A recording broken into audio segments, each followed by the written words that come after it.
எல்லோருக்கும் வணக்கம். நான் உங்கள் அம்முக்குட்டி. நம்ம சேனல் கற்றலை நினைவில் வைத்துக்கொள்வோம், நாமும் கற்பிப்போம். நம்ம லைஃப்பில் நிற்காமல் ஓடிட்டு இருக்கிறது டைம் மட்டும்தான். அதில் கொஞ்சம் நேரத்துலையாவது நம்ம ஏதாச்சும் தெரிஞ்சுக்கணும்னு ஆசை இருக்கும். நம்ம குழந்தைங்களுக்கு அதை சொல்லி கொடுக்குறதுல இன்னும் திருப்தி அதிகமாக இருக்கும். எனக்கும் ஒரு குட்டி பையன் இருக்கான்.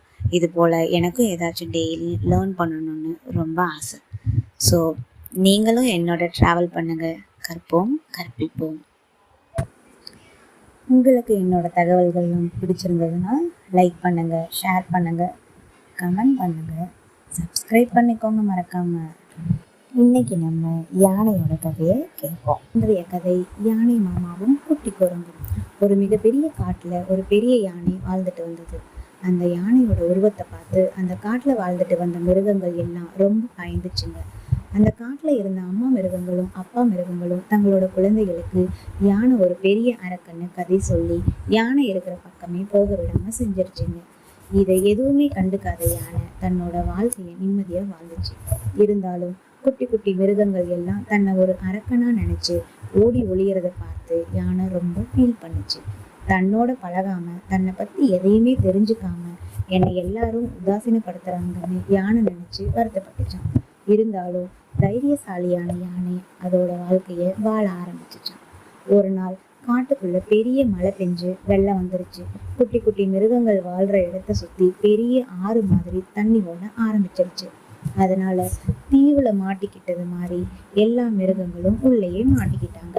சாப்பாடு கூட சாப்பிட முடியல. எல்லா மிருகமும் தங்களோட குட்டிகளோட பட்டினியா இருந்துச்சு. அப்போ அந்த பக்கம் வந்த யானை இதையெல்லாம் பார்த்துச்சு. ரொம்ப நாளாவே தன்னோட வேலையை மட்டும் பார்த்துட்டு இருந்த யானை ஒண்ணுமே பேசாம அங்க இருந்து போயிருச்சு. அப்போ ஒரு குட்டி குரங்கு, யானை மாமா, எங்க குடும்பமே பசியில இருக்கு, எங்களுக்கு ஹெல்ப் பண்ண கூடாதுன்னு கேட்டுச்சு. யானை அந்த குட்டி குரங்கை பார்த்து சிரிச்சுட்டே, நான் தான் அரக்கன் மாதிரி இருக்கேனே, என்னை பார்த்தா பயமா இல்லையா உங்களுக்குன்னு கேட்டுச்சு. அப்ப அந்த குட்டி குரங்கு சொல்லிச்சு, எங்க அப்பா அம்மா உங்க உருவத்தை பார்த்து எங்களுக்கு எதுவும் ஆபத்து வந்துடக்கூடாதுன்னு அப்படி சொல்லி வளர்த்தாங்க. ஆனா ஒருத்தரோட உருவத்தை வச்சு அவர்களோட குணத்தை எடை போடக்கூடாதுன்னு சொல்லியிருக்காங்க. உங்களோட அமைதியான வாழ்க்கை முறையை பார்த்து எங்களுக்கு நீங்க ஆபத்தானவங்களா தெரியல அப்படின்னு அந்த குட்டி குரங்கு சொல்லிச்சு. முதல் முறையா ஒரு குட்டி மிருகம் தங்கிட்ட பேசினதும் யானைக்கு ரொம்ப சந்தோஷம் வந்துருச்சு. உடனே தன்னோட துதிக்கைய தண்ணிக்கு மேல வச்சுச்சு. அந்த குட்டி குரங்கும் அது கூட இருந்த எல்லா மிருகங்களும் யானையோட துதிக்கையில ஏறி அந்த இடத்துல இருந்து வெளியே வந்துடுச்சு. அன்னையில இருந்து யானையையும் தங்கள ஒருத்தரா நினைச்சு பழக ஆரம்பிச்சிச்சு. அந்த குட்டி மிருகங்கள் தங்களோட குழந்தைகளையும் அந்த யானையோட விளையாட அனுமதிச்சிச்சு. அதனால யானையும் ரொம்ப சந்தோஷமா வாழ ஆரம்பிச்சிச்சு.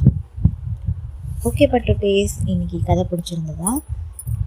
இன்றைக்கு கற்றல்ல நாம் என்ன பார்க்க போறோம்னா, இந்தியாவின் தேசிய பாரம்பரிய விலங்கு என்பது ஆசிய யானை ஆகும். அனைவருக்கும் நன்றி.